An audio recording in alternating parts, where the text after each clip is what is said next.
Change comes to all nations. Whether we like it or not, change is one of the few constant things in our lives. Sometimes this change comes peacefully, but more times than not, it comes violently. Today's violence was just the latest in a number of spectacular acts by Palestine terrorists. With the rise of religious terror groups in the 1960s, many governments around the world would be caught short as heavily armed and very motivated fighters would lash out randomly and without mercy against civilian targets. West Germany would be one such nation. At the Summer Olympics in 1972, 8 members of the Palestinian militant organization Black September would make their presence felt by killing 2 members of the Israeli team and taking 9 others hostage. Early this morning, the Palestinians have demanded the release of 200 Arabs jailed in Israel. Some of the terrorists who are held in prison in Israel must be released, otherwise are going to kill some of the sportsmen. After tense negotiations and a woefully inadequate police response, the crisis would tragically culminate in an airfield shootout, resulting in the death of all the athletes, but also all of the terrorists. The primary failure of the rescue was placed on a lack of West German police snipers to eliminate the threat, as the Bundeswehr was not permitted to operate within German borders in peacetime, removing any hope of employing any military snipers. With the world shaken and enraged by the highly publicized event, change would come to West Germany, and change came rapidly. Immediately following the attack in Munich, changes would be made.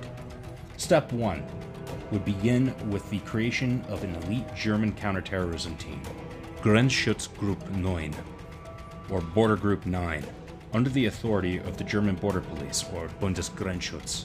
This would get around German constitutional concerns about employing a Bundeswehr element within German borders, but would also permit them to act abroad if necessary. Secondly, the German police needed to be rearmed and re-equipped for the modern post-war world that West Germany now find themselves in. Showing up to terrorist incidents armed primarily with 32 ACP pocket pistols is what some might consider suboptimal. This would ultimately result in the famous Munich trio of handguns, the Walther P5, the Sig Sauer P6, and the famous Heckler and Koch P7. Lastly, a request was put out for a police sniper rifle to arm the newly minted GSG-9. Both Walther and Heckler and Koch would submit rifles to the trials, but ultimately it was Heckler and Koch's submission that would see GSG-9 adoption. Enter stage right, the Precision Schützengewehr 1, the Precision Shooting Rifle 1. Based around the rough-and-tumble G3 battle rifle currently in service with the Bundeswehr, the engineers of Heckler and Koch would turn it into a precision sniper rifle package. The PSG-1 is different in most respects to its contemporaries in the fact that it was not built as a military rifle, but rather a police rifle. The first key difference you notice is that the PSG-1 is issued with a Garbini tripod instead of a bipod, lending itself to a more static position and sterile operating environment, such as city buildings and suburban areas. The PSG-1 uses a heavy bull barrel, which is 25.59 inches long. It uses 4-groove rifling with a 1 in 12 twist, optimized for a 168 grain projectile. From the factory, HK required that each rifle fire 50 rounds into an 80mm circle at 300 meters, or 3.14-inch circle.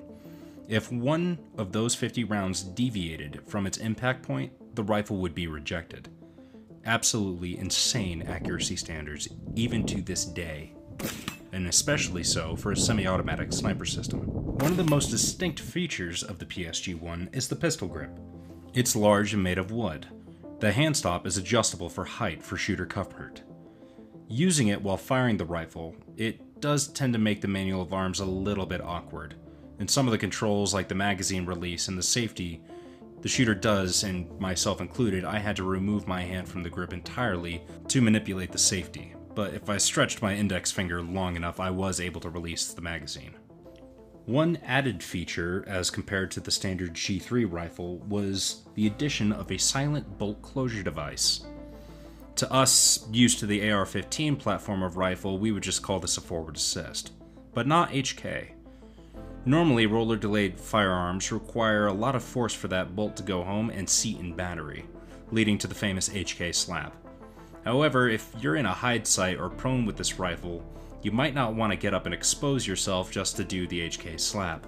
So you could ride the bolt home even though it wouldn't go fully into battery, and then seat the bolt properly with the silent bolt closure device. The trigger on the PSG-1 is absolutely sublime. It is a fixed 3-pound trigger with a very crisp and short reset.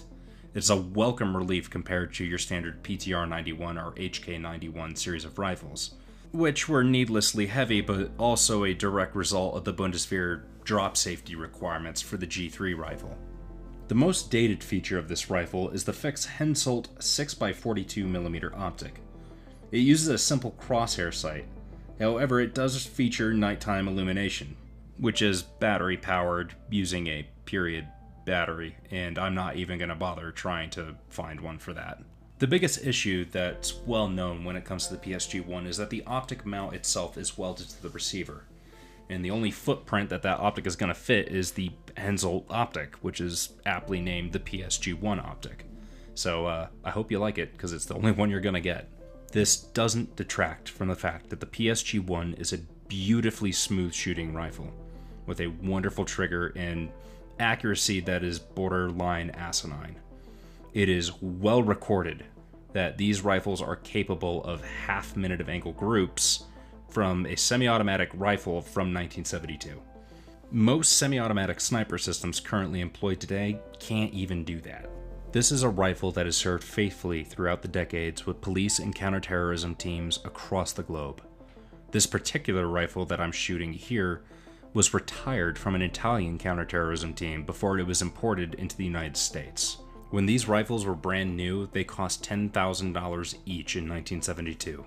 Nowadays, they go for much, much more than that. However, its performance definitely justifies the price. If you would like to learn more about this rifle, or would like to add it to your own collection, it's available at Illumined Arms.